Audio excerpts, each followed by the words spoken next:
السلام عليكم اخواتي، صباح الخير او مساء الخير على حسب ما بتشوف الفيديو.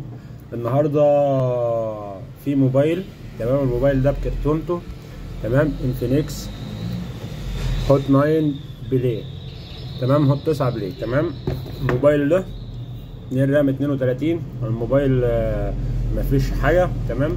هو في حاجه بسيطه واحده بس، في انت عندك كل حاجه شغاله معاك، مفيش اي مشكله فيه، تمام. بس فيه شرخ في الباغه، شرخ في الباغه. الموبايل ده عشان الرام 32، تمام. الموبايل ده حالته كويسه جدا، تمام. ما اتفتحش قبل كده، هو ممكن هيفتح بس عشان خاطر الباغه بتاعته، تمام. الموبايل انا شايف كل حاجه فيه كويسه بصراحه، تمام.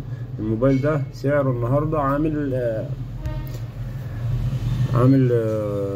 450 جنيه، كرتونته بحاله وكل حاجه، تمام. الموبايل زيرو، بسم الله ما شاء الله، مفيش حاجه فيه، تمام. 450 جنيه انت بتتكلم في موبايل هوت 9، تمام. الموبايل ده جبار، انا استخدمته قبل كده، فحاجه كويسه فيه. فمحتاج الموبايل، انا ما بعتش حاجه لحد شحن، تمام. محتاج الموبايل ممكن تتابعني على القناه، او ان انت تدعمني، تفعل زر الجرس وتفعل المنشور تخليه يوصل اي حد تاني محتاج الموبايل، او اي حد تاني عندك طفل، طفله، اي حاجه. بص بتلاقي بتمشي معاها، يعني انت بتتكلم في 450 جنيه، دي مش حاجه، الحمد لله. يعني احنا اسعارنا ثابته وكل حاجه تمام، والمكان موجود، وابعت له اللوكيشن وكل حاجه تمام. تشرفني تيجي تاخد الموبايل في اي وقت، الدنيا كويسه. واشوفكم في فيديو جديد.